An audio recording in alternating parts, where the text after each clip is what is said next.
ভাগিয়ে নিয়ে বিবাহ করার বিধান কি? মারাত্মক কবিরা গুনাহ।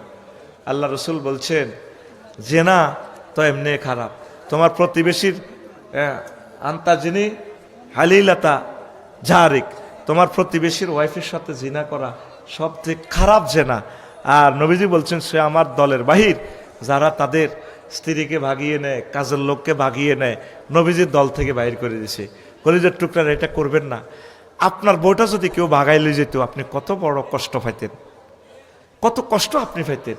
এতগুলো বাচ্চা কাচ্চা ফুটফুটে বাচ্চাগুলো থুইয়া যদি আপনার ওয়াইফটা কেউ নিয়ে যেত, নিজের মতো করে সমস্যাটা চিন্তা করেন। কোনো অবস্থা প্রেমিষ্টি করবেন না। যদি আম্মাজি আপনার যদি হাজব্যান্ড ভালো না লাগে, সুন্দরের ভিতরে আপনি তাকে রিকোয়েস্ট করতে পারেন, ভাই আমার ভালো লাগতেছে না, তুমি আমাকে তালাক দিয়ে দাও, আমার মন টেকে না। কোনো অসুবিধা নেই। পালিয়ে যাবেন কেন?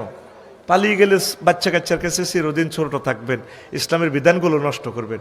মন না মিললে তাকে বুঝান, বলে আসলে আপনার ভালো লাগে না। মুরব্বীদেরকে বুঝাইবেন, আব্বা আম্মাদেরকে, আব্বা আমার ভালো লাগে না, আমি এ ঘর করবো না। আপনারা সুন্দরভাবে সে তালাক হয়ে গেলেও একটা মুসলমান হিসেবে তারা সহযোগিতা করবেন। অসুবিধা কি? তো আমার কলিজার টুকরা যুবকেরা, আমার আম্মাজিরা, এটা করবেন না, পরকিয়া করবেন।